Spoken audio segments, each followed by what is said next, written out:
بلکہ برابر تقسیم کریں گے. اب یہی ایک جو اخ خیفی کو ہم نے دیا ہے یہ نیچے آ جائے گا. ٹھیک ہے, یہ ایک اس کو دے دیا. اسی طرح اخ خیفی کا ایک جو ہے اس کے نیچے اصول میں فروع میں تقسیم کریں گے. ٹھیک ہے, لیکن اگر یہاں پہ اخ علاتی ہوتا یا اخت علاتی ہوتی اور ادھر اخ علاتی ہوتا تو پھر للذکر مثل حظ الانثیین کے اصول کے مطابق دو اس کو ملتے اور ایک اخت علاتی کو ملتا. اسی طرح پھر ان کے فروع میں بھی تقسیم ہوتا. یہ ذوی الارحام کے 4 احوال آپ نے پڑھ لیے. اسی طرح ذوی الارحام صنف رابع جو ہے یہ بھی انتہائی آسان ہے. یہی 4 احوال ہے اس میں بھی تقریباً, بلکہ 3 احوال ہے اس میں. اس میں آپ کو بتا چکا ہوں کہ پھوپھی, خالہ, ماموں اور ان کی اولاد وغیرہ جو ہے, اخیافی, چچا, یہ سب داخل ہے. ٹھیک ہے, تو اگر صنف رابع کا ایک ہی رشتہ دار ہو تو سارا مال لے لے گا. ٹھیک ہے. دوسرا اصول کیا ہے؟ دوسرا اصول یہ ہے کہ اگر ایک سے زیادہ ہو تو اتحاد قرابت اگر ہو, اگر ایک سے زیادہ ہو تو پھر کیا دیکھنا ہے؟ اتحاد قرابت. اتحاد قرابت سے مراد یہ ہے کہ کل ابویہ ہو یا کل امویہ ہو. ابویہ سے مراد کہ باپ کے واسطے سے ان کا رشتہ ہو, امویہ سے مراد ماں کے واسطے سے ان کا رشتہ ہو. پھپھو وغیرہ کا رشتہ باپ کے واسطے سے ہوتا ہے تو یہ ابویہ ہے. خالہ اور ماموں کا رشتہ ماں کے ذریعے سے ہوتا ہے تو یہ امویہ ہے. ٹھیک ہے, تو اگر اتحاد قرابت ہو, اتحاد قرابت سے مراد کیا ہوا کہ کل ابویہ ہو یا کل امویہ ہو. ایسا نہ ہو کہ بعض ابویہ ہو اور بعض امویہ ہو. تو اس صورت میں کیا کریں گے؟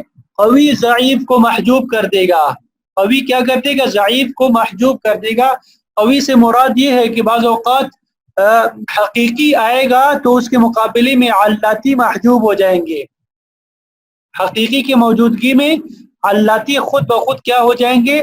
محجوب ہو جائیں گے. اسی طرح حقیقی کے مقابلے میں خیفی بھی محجوب ہو جائیں گے. جب یہ قوی ضعیف کو محجوب کرے گا پھر کیا کرنا ہے؟ للذکر مثل حظ الانثیین کے مطابق تقسیم کریں گے. جیسے دیکھیں مثال, یہاں پہ عامہ عینی ہے. عامہ کس کو کہتے ہیں؟ پھپھو کو کہتے ہیں. عامتن, پشتو میں بھی عامہ پھپھو کو بولتے ہیں. ٹھیک ہے, عامہ عینی. اسی طرح عام خیفی, عام خیفی عام چچا کو بولتے ہیں اور یہ خیفی ہے. اب دیکھیں یہ عام جو ہے مذکر ہے, عامہ پھپھو جو ہے مؤنث ہے. عموماً مذکر کو زیادہ حصہ دیا جاتا ہے اور مؤنث کو کم حصہ دیا جاتا ہے. تو یہاں پہ اس کے برعکس ہوگا کہ مذکر محروم ہوگا اور مؤنث کو حصہ ملے گا. کیوں؟ اس وجہ سے کہ ان دونوں میں اتحاد قرابت ہے, اور ایک سے زیادہ. اتحاد قرابت سے مراد کیا ہے کہ یہ دونوں کیا ہے؟ ابویہ ہے. دونوں کیا ہے؟ ابویہ ہے, یعنی باپ کے واسطے سے میت کی طرف منسوب ہے. تو ان میں جو قوی ہے عامہ عینی حقیقی پھپھو جو ہے یہ قوی ہے, یہ اس کو حصہ مل جائے گا اور یہ خیفی چچا کو کیا کر دے گا؟ محجوب کر دے گا. اسی طرح امویہ کی مثال دیکھیں, ایک خالہ عینی ہے اور ایک خالہ خیفی ہے, تو یہ امویہ کی مثال ہو گئی. تو خالہ عینی جو ہے خالہ خیفی کو محجوب کر دے گی. اچھا, یہ اتحاد قرابت کی مثال تھی. اب دیکھتے ہیں اختلاف قرابت, یعنی بعض جو ہے وہ ابویہ ہو اور بعض امویہ ہو. تو اب پھر کیا کریں گے؟ ہر طائفے کا قوی اسی طائفے کی ضعیف کو محجوب کرے گا. طائفے سے مراد ابویہ, ایک ابویہ یعنی باپ کی جہت سے جو منسوب ہو اسے ایک طائفہ کہیں گے, ماں کی جہت سے جو منسوب ہوگا اسے دوسرا طائفہ کہیں گے. تو باپ والے جو رشتہ دار ہوں گے, باپ کے واسطے سے جو منسوب ہوں گے, ان میں جو قوی ہوگا وہ باپ ہی والے دیگر رشتہ داروں کو جو ضعیف ہوں گے ان کو محجوب کر دیں گے. اور اسی طرح امویہ میں جو قوی ہوگا وہ امویہ ہی کے ضعیف کو محجوب کر دیں گے. اس طرح نہیں ہوگا کہ ابویہ کا قوی جو ہے امویہ کے ضعیف کو محجوب کر دے گا, ایسا نہیں ہوگا. ابویہ والے قوی جو ہے وہ ابویہ والے ضعیف کو محجوب کریں گے, امویہ والے قوی جو ہے امویہ والے ضعیف کو محجوب کریں گے، ایک دوسرے کو محجوب نہیں کریں گے۔ جب محجوب کر دیں گے پھر کیا کرنا ہے؟ اس کے بعد ابویہ کو ثلثان ملے گا اور امویہ کو ثلث دیا جائے گا۔ دیکھیں مثال سے سمجھیں، یہ عامہ خیفی ہے، یہ ابویہ ہے، عامہ خیفی ہے، ٹھیک ہے نا، یہ ابویہ ہے، ٹھیک، خالہ خیفی ہے، یہ کیا ہے؟ امویہ ہے، ماں کے واسطے سے منسوب ہے۔ اب چونکہ ہر طائفے میں ایک ایک ہی وارث آیا ہے، اب یہ عامہ ابویہ میں دوسرا کوئی وارث ہے نہیں، اسی طرح امویہ میں دوسرا وارث ہے نہیں، تو ہمیں محجوب کرنے کی ضرورت پیش نہیں آئی۔ اب ہم کیا کریں گے؟ یہاں پہ ابویہ جو ہے اس کو ثلثان دے دیں گے، 2 دے دیا، ٹھیک ہے، اور امویہ کو ہم نے کیا کر دیا؟ 1 دے دیا، ثلث دے دیا، ٹھیک ہے۔ تو گویا کہ مسئلہ 3 سے بنا، 3 کا ثلثان عامہ خیفی کو دیا اور 1 ثلث جو ہے وہ خالہ خیفی کو دے دیا۔ دوسری مثال دیکھیں، یہ عامہ خیفی ہے، ٹھیک ہے، ابویہ ہے، اور یہ خالہ علاتی ہے، امویہ ہے۔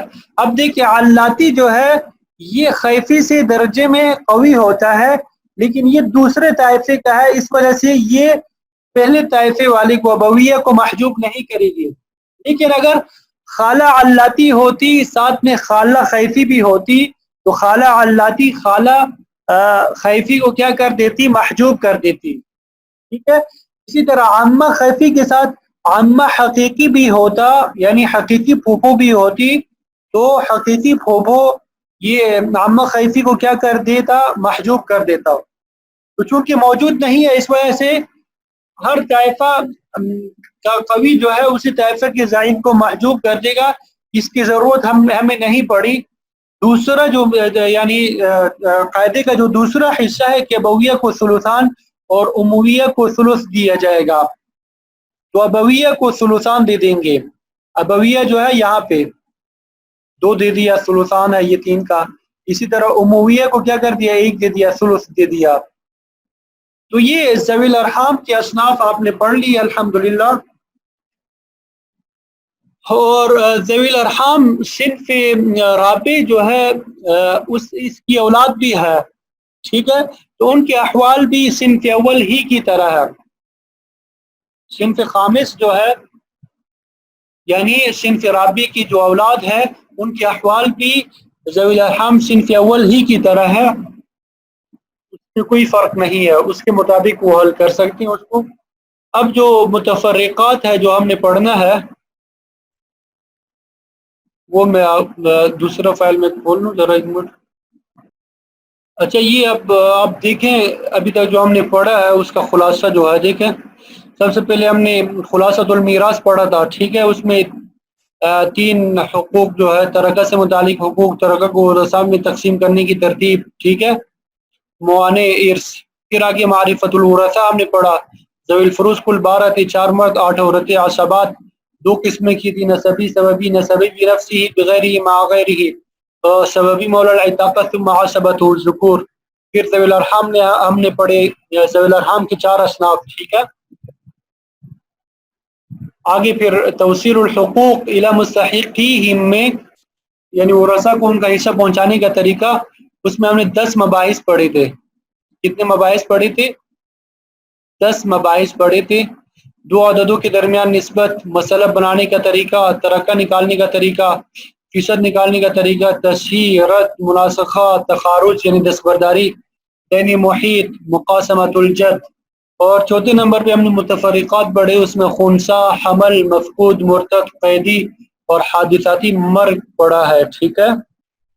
تو آج ابھی ہم پڑھیں گے کچھ مسائل جو ہمیں عموماً پیش آتے ہیں، مثلا مختلف فنڈز، اس کے بارے میں ایک اصول آپ نے یاد رکھنا ہے۔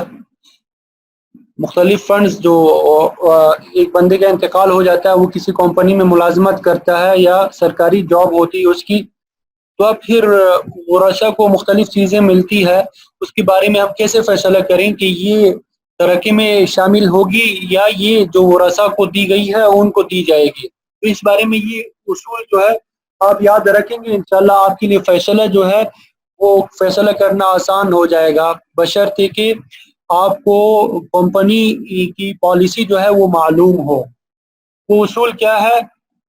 یہ اصول ہے کہ مرحوم جس رقم کا اپنی زندگی میں مستحق بن گیا تھا، مرحوم جس رقم کا اپنی زندگی میں مستحق بن گیا تھا، مستحق بننے سے مراد کیا ہے کہ عدالت کے ذریعے اس رقم کو حاصل کر سکتا تھا اپنی زندگی میں، تو وہ ترکہ ہے۔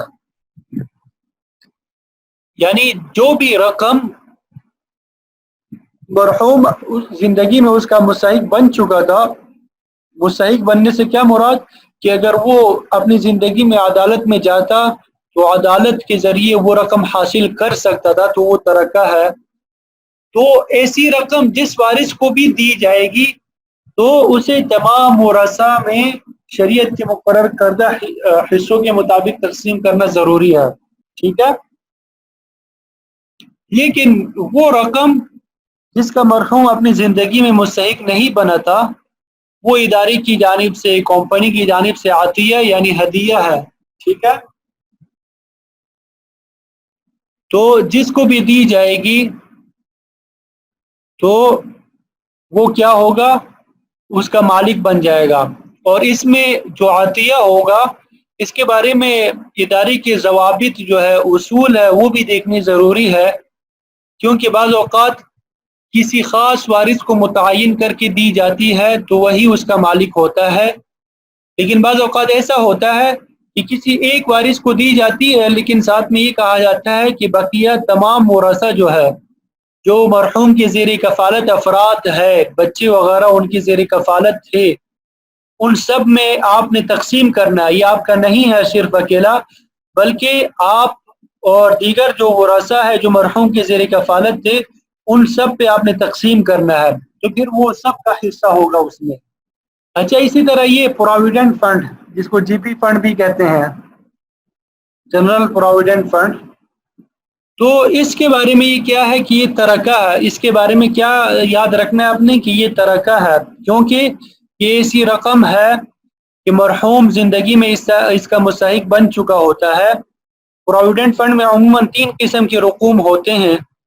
ایک تو وہ ہے کہ جو تنخواہ سے رقم کاٹی جاتی ہے اور اتنی ہی رقم کمپنی والے ملاتے ہیں، ٹھیک ہے، پھر ان دونوں رقوم کو کہیں انویسٹ کرتے ہیں تو پروفٹ جو ملتا ہے، تو یہ تینوں رقم جو ہے یہ اس میں وراثت جاری ہوگی کیونکہ یہ ترکہ ہے، ٹھیک ہے۔ گریجویٹی فنڈ جو ہے اس کے بارے میں ہر ادارے کے قوانین مختلف ہے، ہر ادارے کے قوانین کیا ہے؟ مختلف ہے۔